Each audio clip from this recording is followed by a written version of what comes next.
So hello everybody and welcome back to another video. I recently found myself down in Cheektowaga, New York, and I decided to stop into the Cabelas there.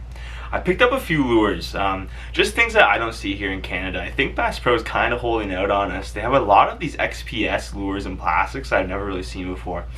So I picked a few up, just some different things, and we're going to open these up, take a look at them, see what the quality's like, rig them up, and we'll go from there, so stay tuned. So to start off, this here is the Speed Shad. This is in the 2-inch pearl color, the white 2-inch Speed Shad. So I fished the Speed Shad in 2.8-inch and the 3.8-inch variant. It's essentially just a Kitech knockoff, just a standard, their swing impact paddle tail. It's their brand of that. Not a huge difference really in the quality or in the action of it. I don't mind either one. I just kind of pick up whatever I can grab at the time. But I have not seen these 2-inch Speed Shads anywhere, and they're a really nice small paddle tail. So here it is in the white color.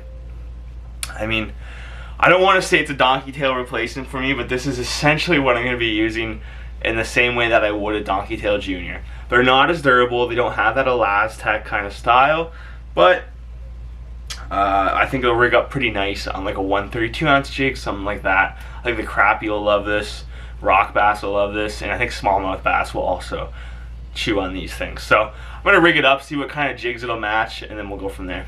Not as straight as that could be, but here it is on a 1/16 ounce mule jig. This is a small little jig, something that I throw on like an ultralight or even just a regular light, super finesse kind of style of rod.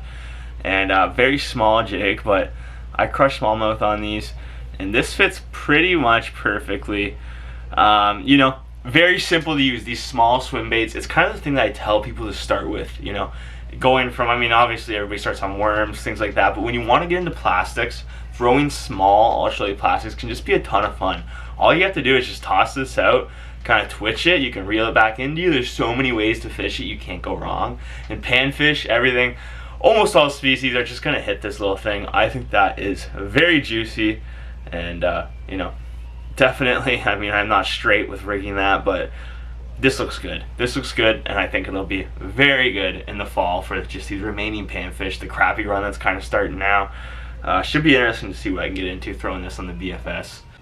I don't love that the clamshell is so massive for this. I find when I'm using these small baits, I want to take them in a little bag for me, right? Just a little bag, like, with maybe one 3600 and a few bags of plastics. I don't want to go crazy, so having this extra large kind of full size clamshell isn't great, but I do like that they filled it, man. You get 12 plastics in here, and that's pretty good. I think for the money, that's not a bad quantity. So moving on here, this is the XPS football jig. I got this in the 3/8 ounce. The color I got, man, I don't really see a color on here, but it's basically like a kind of like a copper truce, right? You have chartreuse, you have a little bit of green pumpkin, or just pumpkin, I guess, and some brown, some black. A somewhat standard football jig color. I know chartreuse, man, I have a hard time finding football jigs that have a little bit of chartreuse in the bottom. It's something that I want to actually start tying myself, just because it's hard to find. I don't know why, but I like that chartreuse, just that little bit of chartreuse, just to kind of, give some color in the water. But here we go, got her open. It's a very standard football jig. That wire is not too heavy gauge of a wire. Sometimes, with jigs, you get these heavy flipping jigs, things like that. Even just regular football jigs, that wire is just a super strong hook, and you end up having to use heavier rods. I like using like a medium heavy for these smaller jigs, and having that lighter hook is helpful for me. The other thing I like about this jig is that weed guard is close to the hook point. Sometimes I buy jigs, and not so much anymore because it's something I look for, but when I first started getting into the jigs and things like that, I would buy jigs that had weed guards that were sticking like way out far away from the hook point, and that just makes it harder for that fish to clamp down and get that hook set. So for jigs, my first choice is usually a Z-Man plastic. I just find they make a lot of those, like those TRD, those finesse TRDs, in a good size. This here is actually the baby goat, but that looks pretty good on there. You're gonna get lots of action as you're popping that on the bottom. This is technically a twin tail grub, and so those tails do like to swish around as it falls. And I think that's a really good match, a nice pairing. Yeah, matches up pretty good. It's a nice, very standard football jig. You know, just another essential that I always love to throw throughout the year. So yeah, picked it up. I think it looks pretty good. And these are the star of this episode, in my opinion, the XPS Chatterbomb by Z-Man. So the Bass Pro XPS lures, I'm not really like a Bass Pro historian. I couldn't tell you everything, but from what I can tell, they're made by other brands. Almost all of the Bass Pro stuff, I guess they're just, you know, using another brand's product. They're paying for the patent, the lease, whatever, and slapping their name on that label, which is good. I don't mind it, really. I mean, at the end of the day, so many brands are taking from other brands and just getting that inspiration from other brands, so whatever. I don't care what the label is, as long as the bait is a good quality and a decent value to me. But the Z-Man chatterbait is something that's kind of interesting. You know, Z-Man has patented that blade. They've patented that closed eyelet on the hook, that, you know, that direct blade to lure connection. So you're kind of stuck getting the Z-Man stuff. Berkley makes a slobber knocker, which is just about on par. Picasso Lures makes a few. There's so many on the market, but to me, the Z-Man chatterbait is the original and, in my opinion, the best you can go with. And so, hey, if this Chatterbomb performs at the same rate that the regular Z-Man chatterbait does, but comes in at a bit lower cost, then I'm not going to complain about it. So look at what we have here. We do have a banded skirt. Again, I don't like that. I actually really like the original Z-Man chatterbait, how it has that easy skirt, they call it, and it's just kind of like a one-piece thing that's kind of glued on. I don't know. It's interesting. The banded skirt should be okay, but I've had the Z-Man, the micro or the mini, I think, one of the Z-Man chatterbaits that has the banded skirt, and they disintegrate like all the time, almost always. I've had 3 now that have disintegrated in the tackle box, you know. So that kind of sucks, but it's expected, you know, with a mass-produced lure like this. This color here is the shad color. It's very just white. You have a little bit of green pumpkin and some yellow in there. A very, very natural color. Silver head, more of a gray head, I guess. It's not even really silver, but you know, silver blade, very natural color. Just kind of pulling this out and handling it. This blade seems to kind of get caught up a little bit. I mean, it's not doing it now, but I do worry that if you throw this, it can kind of, you know, get hung up on itself a little bit and you might not get that full action, but I don't think it's going to be a huge problem. The shad color, kind of interesting. A very nice natural chatterbait color. This to me is the essential chatterbait color.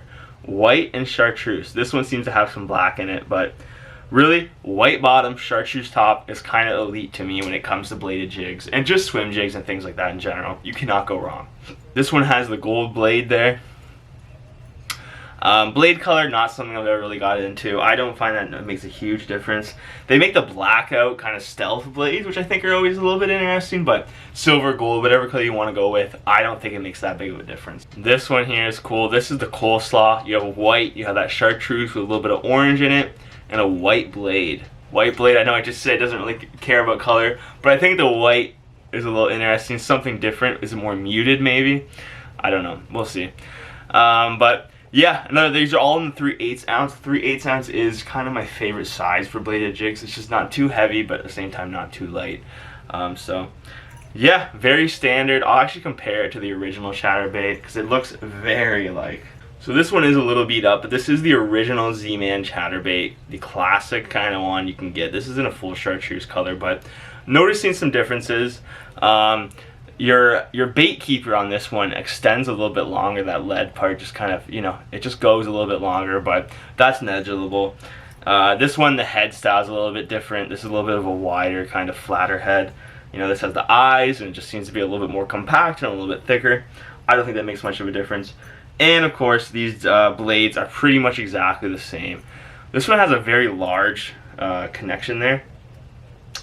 This one must be a size or two smaller. I don't even know if you can see it there, but yeah, size or two smaller on that line to lure connection, so that's nice. I always like having smaller terminal tackle on my baits, so I can't go wrong there. But like I said, the main difference is your skirt. This one has just a regular banded skirt. This one has what Z-Man calls the easy skirt, and it's really just like one level, one layer, kind of all just, you know, manufactured to fit snugly around that jig head. So there we go. I like the way that pairs. That is almost perfect. This is the white and chartreuse Crush City Freeloader on that coleslaw